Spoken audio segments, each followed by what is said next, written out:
The defense has begun. Today, President Trump's legal team began fighting back against Democrats' attempts to remove the president from office. Tonight, I'll discuss the impeachment trial and more with Rudy Giuliani, Senators Ted Cruz, James Lankford, Mike Braun, and Republican members of Congress, Lee Zeldin and Debbie Lesko, both part of the Trump legal defense team. But first, my open. If the Democrats, the creators of the Star Chamber impeachment in the sub-basement of the Capitol, had their way, President Trump wouldn't be allowed to stand trial, cross-examine witnesses, or even defend himself. No, he would go directly to Alcatraz. But luckily, this is still America, and finally, after 3.5 years of hate and venom spewed by the left, the president had a day to defend himself. This time against 2 articles of impeachment brought by the radical left as they continue their revenge for the loss of power in 2016. Now, I sat in the Senate chamber and listened to the president's lawyers put truth to the lies of Schiff, Nadler, and Pelosi, and Schumer.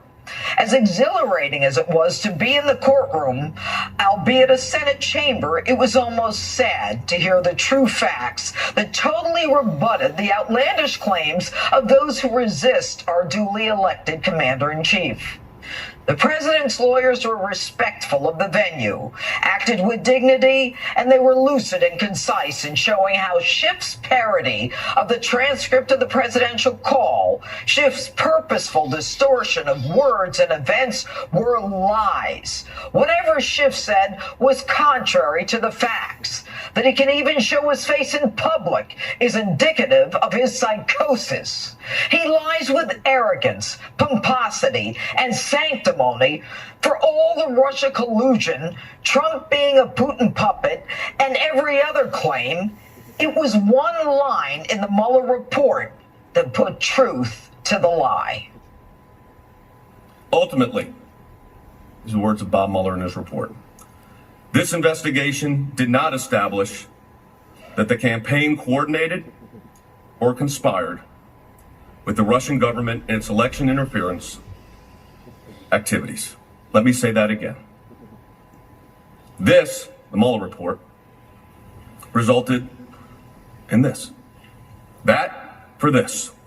Ultimately, the investigation did not establish that the campaign coordinated or conspired with the Russian government in its election-related interference activities. Period. That quote from the Democrats' chosen special counsel Mueller. But Schiff and those in his ward still won't give it up. Ask yourselves how many times Schiff and his House managers continue to mention Russia, which is irrelevant in this impeachment. The truth simply doesn't matter to them. No surprise, this past Thursday, the Department of Justice and the chief judge of the FISA court ruled that the FISA warrant against Carter Page, ultimately meant to spy on Donald Trump, was improper and predicated not on probable cause, but on a lie ginned up by the FBI and the Department of Justice. Folks, these people simply lie. They are ruthless people. And they say the president thinks he's a dictator and a king. Folks, the only people acting like dictators are Pelosi and company. They decided that America should go through hell, that they would pit one American against another because they lost power. Thanks, Nazi They are the Pelosi. dictators. Face it, though, you guys are one of 535 in Congress. The president is the one and only president. Makes you guys crazy, doesn't it?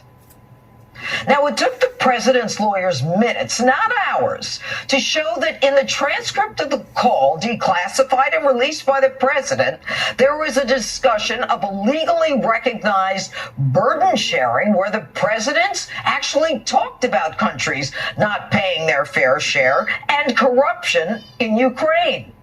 Both statutorily allowed reasons for withholding money. Both discussed on the call. The Democrats never told you that because it would legitimize the call they so desperately want to use for impeachment. They claim that even President Zelensky, when he said there was no pressure by President Trump, that President Zelensky was lying to you. You see, in addition to the House managers being off their meds, the Democrats can read minds too. So if it suits their purpose, they want you to believe the president of Ukraine is a liar if he supports President Trump. Great for foreign policy relations, ain't it? They say the president should be impeached because he delayed giving aid.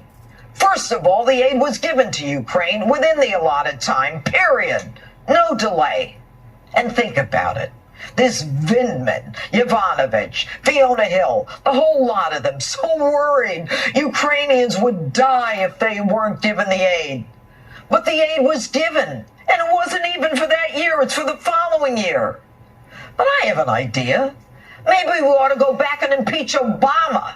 He sat back and watched Russia invade Ukraine. He watched Russia annex Crimea. He gave them no lethal weapons.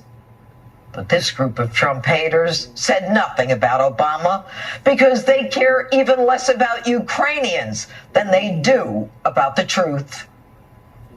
Today was the first day of a logical, cohesive defense of the president, based on reason, fact, and an appeal to your common sense. The Democrat House managers, Schiff, Nadler, and company have literally threatened the senators that if they don't agree with the House version and convict the president, then they too are part of the cover-up. Imagine prosecutors openly threatening the jury. But this is what happens with the radical left. Sooner or later, their hate will extend to you if you don't agree with them.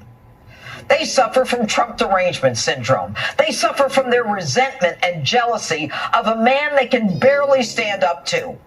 I know of no one who could withstand the attempt by the FBI, the Department of Justice, the House of Representatives, Congress, the left-wing media, to literally take him down. But that's why, in the end, he will succeed. He will withstand the storm. Truth needs no excuse. It needs no cover. All it needs is a fair hearing. The American people have already given him that, and the United States Senate will continue in that same effort. And that's my open.